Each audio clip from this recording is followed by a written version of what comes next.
coming back? Forgot actually how you doing when you coming back. You know what I mean?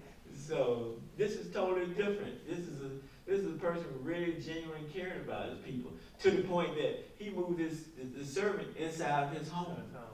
Inside of his home. That's treating him almost like a family member. And that's going the extra mile. So I say to you this morning, and I thought about this last night as I was looking over it again, was the fact that how often does the church do that? How often does the church body go the extra mile? How often does the church body affect those that are outside? And then the church becomes here within us. And how often do we do that? You know what I'm saying? So, it's sincere with the extra mile. He just wasn't doing lip service. He just didn't say he cared about his service. He showed it. He showed the compassion. He showed the love. And he went the extra mile in doing that. And nobody had to tell him. He didn't have to sell that. He didn't have to do anything. That's how he was, and that's how he conducted himself. And that was a characteristic of him. And so then the third verse says, and when he heard of Jesus, okay, this is a Roman soldier, not a Jew. He heard of Jesus. Remember, Jesus' word was powerful, and it was the words that Jesus spoke was powerful, and it transcended across different barriers and different religions and different nations, and they all heard about Jesus. So it wasn't unusual to hear about Jesus, even if you wasn't a Jew. He heard about Jesus. And so, and how did he hear about Jesus? He heard from his Jewish counterparts and whatnot. And remember, there was a big rift between the Jews and the Romans, the Jews and non-Gentiles all together. And so if you wasn't a Jew, you was considered a Gentile. And we're Gentiles. We're Gentiles. And so he had heard about Jesus, and by his hearing about Jesus, he must have been convinced that a lot of things that Jesus was doing was right and on the right side and good. And so, and what did he hear about Jesus? Some of the things you think he heard about Jesus. One is that he was coming, he was nearby.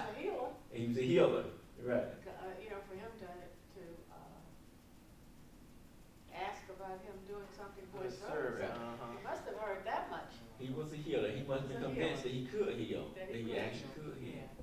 And so or he may have been so desperate that he was willing to try Anything. Because the truth is, we all get to places of desperation. I can't hear you, Pastor. We all get to places of desperation at times. And this just further illustrates, I'm sitting here pondering how much this man must have loved his servant. He took the words out of my mouth. So How much he must have loved him. Love compels you to go through drastic measures to make sure that people are okay. It drives you. I'm sorry.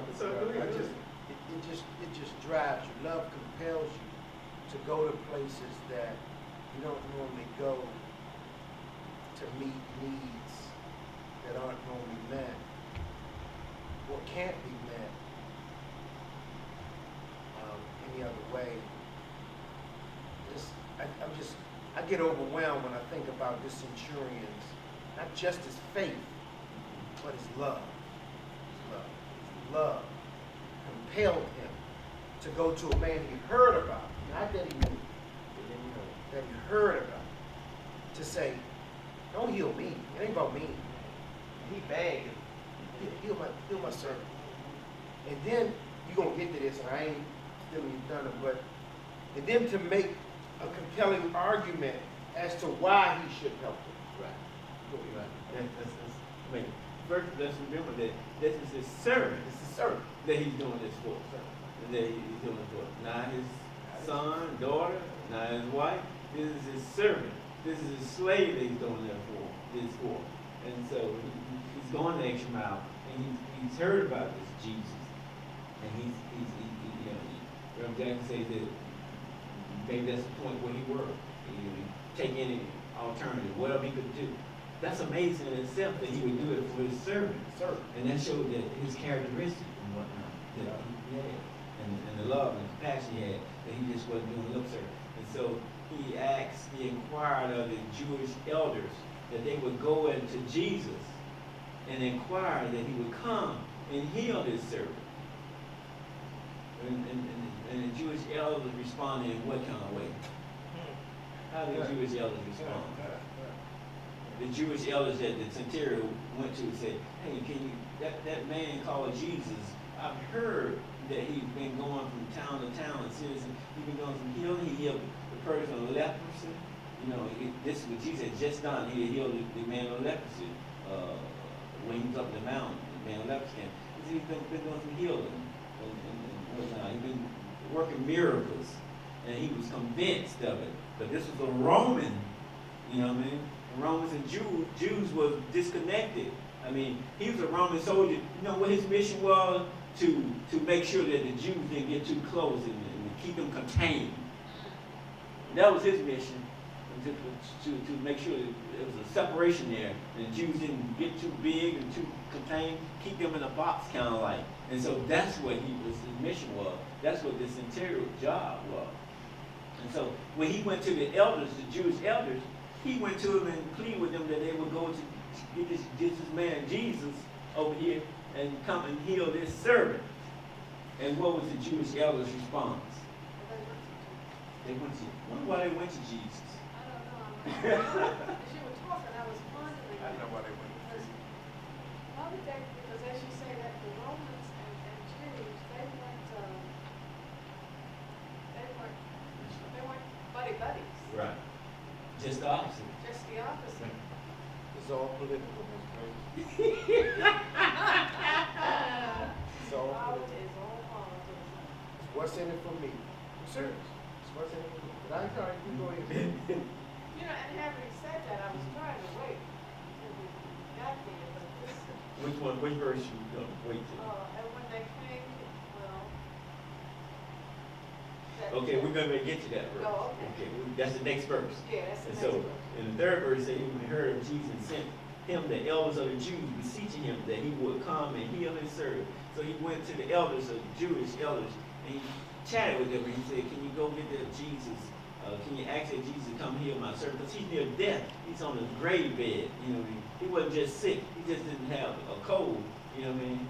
He ready to die, you know? And so, so he went to the Jewish elders, and so obviously he had a connection with the Jewish elders, right? He obviously knew them, and they knew of him.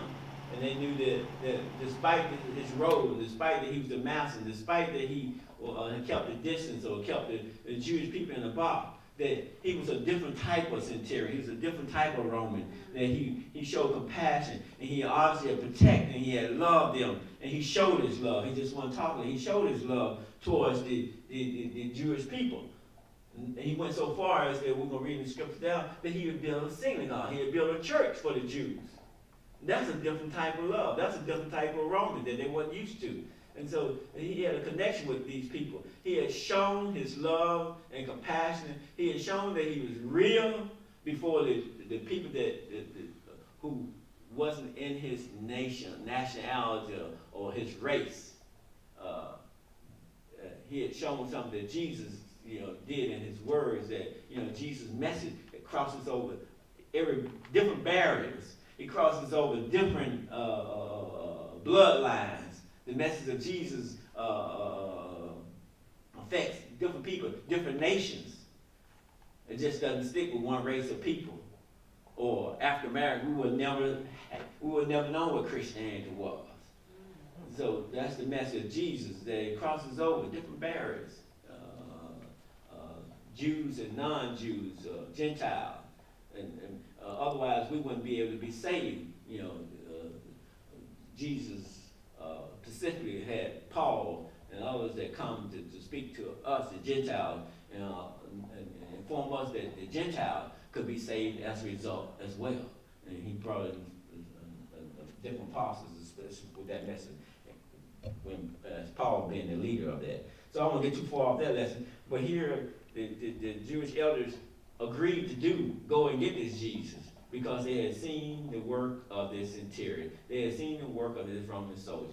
And my question this morning is that how many would plead, or how many people, how many would intercede for you in your life for Jesus? Is there somebody who can vouch for you in your life? On your job, there's somebody who can vouch for you. No, I know this is a man of God. Or is there somebody? Or is there nobody? I mean, you think about that yourself. You know what I'm saying? Is there somebody who will intercede? Who intercedes for your prayers? Or who you intercede for prayers for? Or who can vouch for you today? Or who would go the extra mile today and intercede for you? And then it comes back to the church. What is the church doing for those that are on the outside? Have we established ourselves in this Upper Marlboro community that's Remember Grace Life? When we go to Jai and check out another card not working well, give them credit. That's Grace Life. They're honorable people. That's what the Jewish elders recognized about this centurion. That's what they recognized about this Roman soldier, was the fact that he just wasn't lip service. This guy actually did. And he showed his faith. Go ahead. I'm going to debate with you a little bit. Okay. I'm going to debate with you a little Okay. bit. From the text. Okay. Because I appreciate what you just said. Now, when I look at the text, I ask myself the question, did the elders respond based upon the respect for the centurion, or did they respond based upon their faith in Jesus? I'm always in the motive, man. I always wonder why you do what you do, why you think the way you think, right? Now, I understand Jesus understood the bigger picture of it all more than anything, which is why he responded. But when I look at those elders, I'm wondering